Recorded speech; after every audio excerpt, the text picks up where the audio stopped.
Hello Libra, Sun, Moon, Rising, and Venus Signs. Kamusta kayo? Sana po ay nasa mabuti kayong kalagayan. Welcome back po sa Star Tarot. Kung bago kayo rito, welcome din kayo. Thank you sa inyong support. I truly appreciate it. God bless you all po. So this is going to be your reading for Silip sa 2025.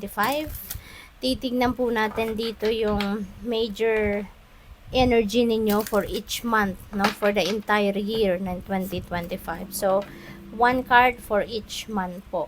So this is for January, napakaganda agad. February, March, April, May, June, July, August, September, October, November, December. Okay, so nagpakita agad 'di ba si January, which is a magician energy. So that is a new beginning energy. Napakaganda kasi pagpasok agad ng taon ng 2025, aarangkada agad kayo, Libra, no? Hindi na kayo magpapapigil kung ano man yung ideas ninyo, ano man ang plano ninyo na siguro matagal na ninyong gustong gawin. You're really going for it. Maaring nare-recognize na din ninyo na the conditions around you are perfect na para isakatuparan nyo na kung ano man itong pinaplano ninyo. So, ngayon, you're going to get on your feet and you are going to take action and make things happen. So, napakaganda kasi you're going for it. Kung ano man yung ine-envision ninyo for yourself, you're going for it. So, by February, we have judgment energy. So, this is an important judgment call sa inyo, Libra. There is an important decision that you're going to make at this time. At siguro, this could be related to pamilya. This could be related to personal affairs, no? So, siguro,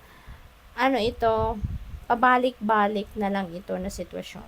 Kaya, importanteng judgment call ito para sa inyo. Kasi maaaring it's about time na para harapin nyo na ang sitwasyon na to. Kasi maybe this happened already. No situation na to, if this message resonates with you, you know kung ano ito, no?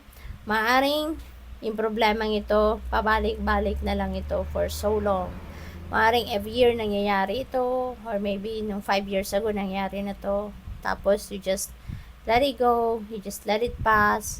Tapos ngayon, nandito na naman, no?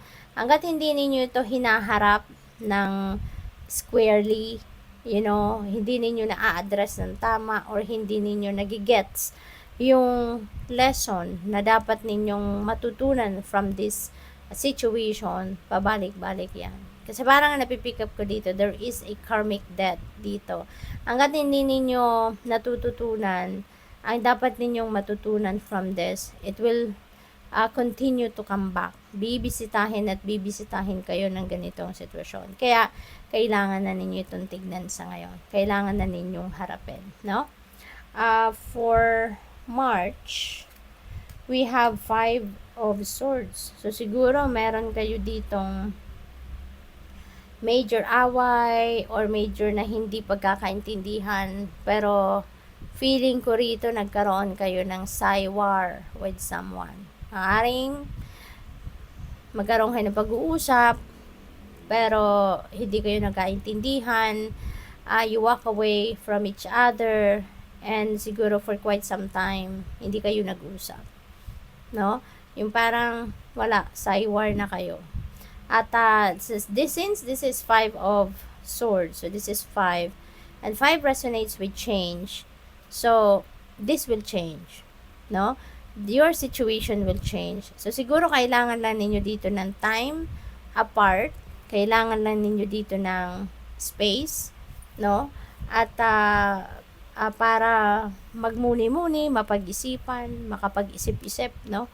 At eventually, maybe magkakaroon din kayo dito ng pag-uusap and you'd be able to fix things up, no? Wala namang away, 'di ba, na nagtatagal, no? meron pa ring room sa puso ninyo rito ng pagpapatawad. It may not happen the soonest time possible, no? Pero magkakaroon ng pagpapatawad sa mga puso ninyo. April, ang sipag ninyo, ang dami ninyong ginagawa, busy, si Libra. So, multitasking, kayo rito, you have too much on your plate. And kaya naman, this is asking you for balance. Kasi parang you're juggling many things. You've been serving many masters, no?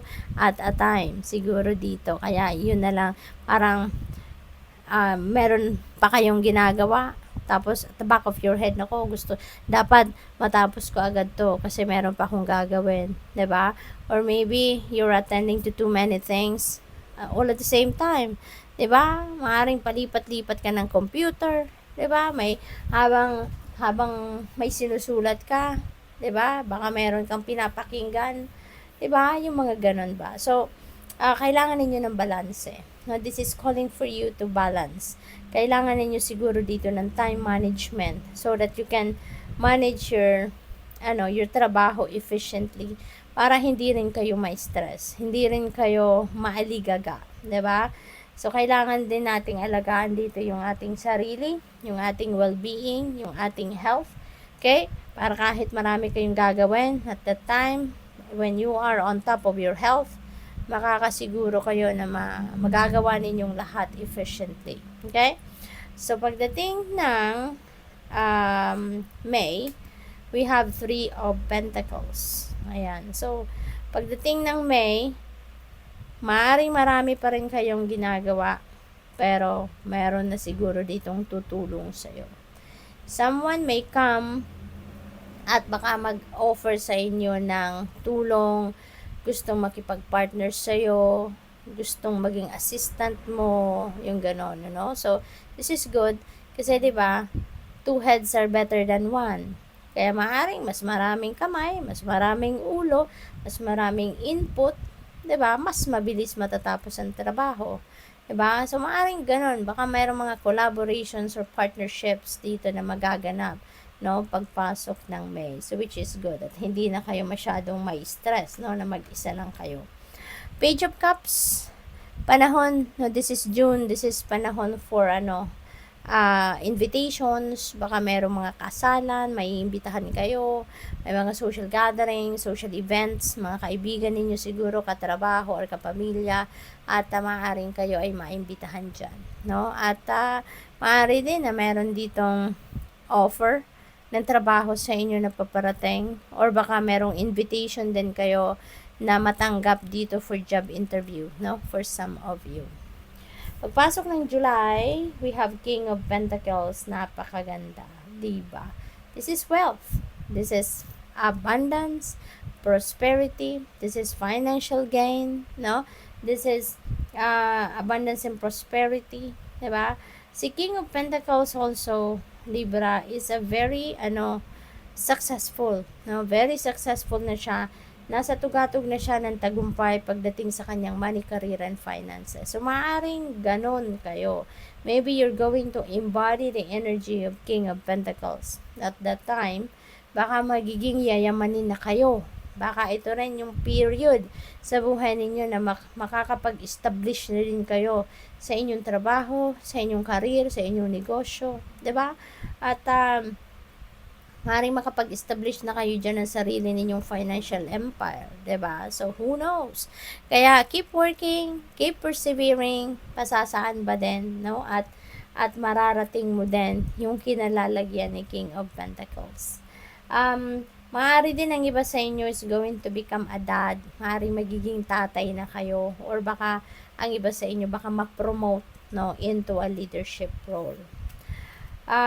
This is August. Ayan, you're going to start something new.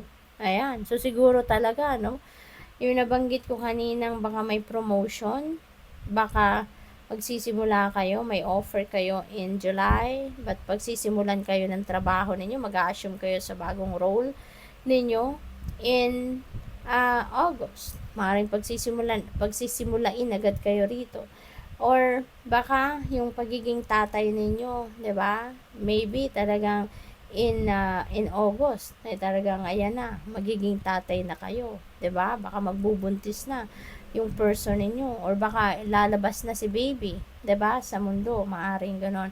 Or this could be also in other areas of life. Baka meron kayong mga adventure, meron kayong mga sitwasyon dito that you are going to take risk, that you are going to start, maaaring ganon. So, good luck to you because this is a new beginning energy.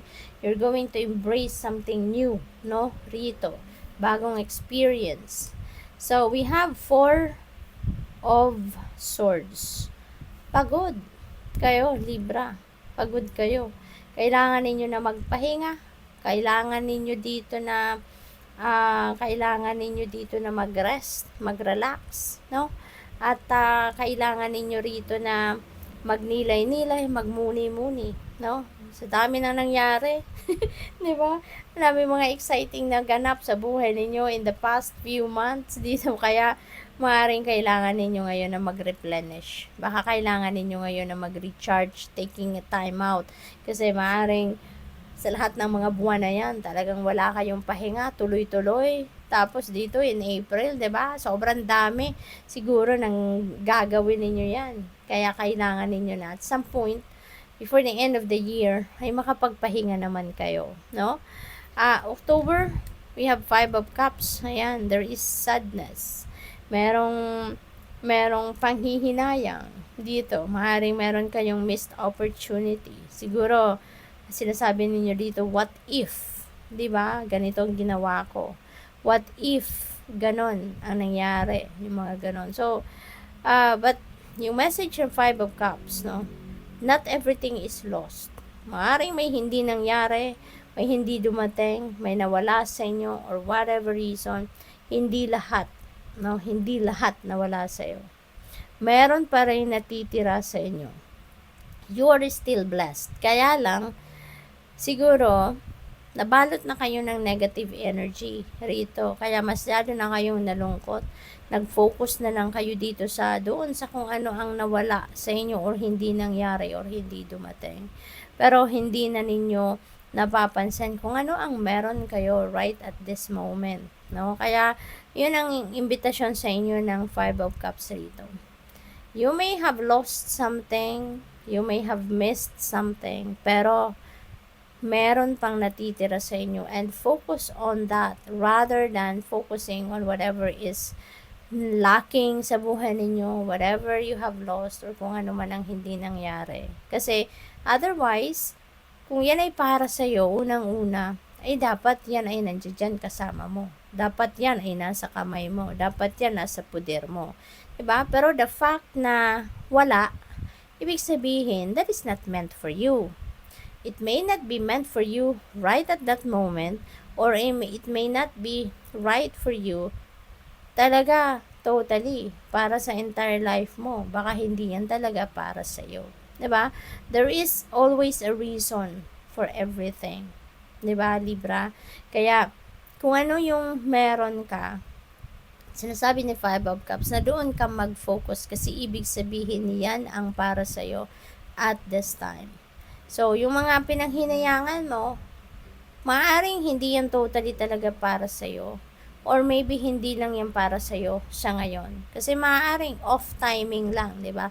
It's not divine timing yet para ma-experience mo yan or makasama mo yan or mapunta sa'yo. Di ba? So, let it go. Let go and let God, di ba? And focus on what you have right now. Okay? So, by November, eto na, maaring ito na yung para sa'yo. Tagumpay. 'Di ba? Magtatagumpay ka na. So, kung ano man ang pinagtrabahuan ninyo, this may be related to trabaho, this may be related to your career or negosyo. So, kung ano man ang effort na nilagay ninyo rito in the past, no? Maybe, this is the right time for you talaga na mapunta ka na doon sa punto na pagtatagumpayan mo na kung ano man ang mga pinagtrabahuan ninyo. This is the time that you are going to claim your victory sa lahat ng pagod, no? Sa lahat ng hirap na naranasan ninyo sa trabaho ninyo or sa negosyong ito or sa career ninyo, 'di ba? So you will be on the spotlight, then no, marami nang makaka-recognize sa inyo, sa inyong trabaho, sa inyo mismo, no, sa resulta ng mga work na ginawa ninyo, no? So you are going to claim your victory at this time. Pagdating ng December, celebratory energy ito, no? So maaring magtutuloy-tuloy from this energy, from this month, aahon na kayo from this. So siguro marirealize nyo din at this time na tama, 'di ba? Oo nga, bakit ako magdedwell on my sadness? Wala naman akong magagawa na dyan. That is not that's beyond my control, 'di ba? Kaya maring mag-change kayo ng energy dito and you're going to become more positive. Kaya ito na, tuloy-tuloy na yung pasok ng tagumpay, ng swerte, ng kasiyahan, 'di ba? Kasi dito, this is you are celebrating a victory din dito. Meron din tagumpay dito na i-celebrate kayo. Meron din ditong gatherings, social events, kasiyahan, iba, celebrations, maaring may kasalan, engagement, reunion, no? So, masaya kayo rito. So, good luck. Thank you for watching. Love and light. Namaste.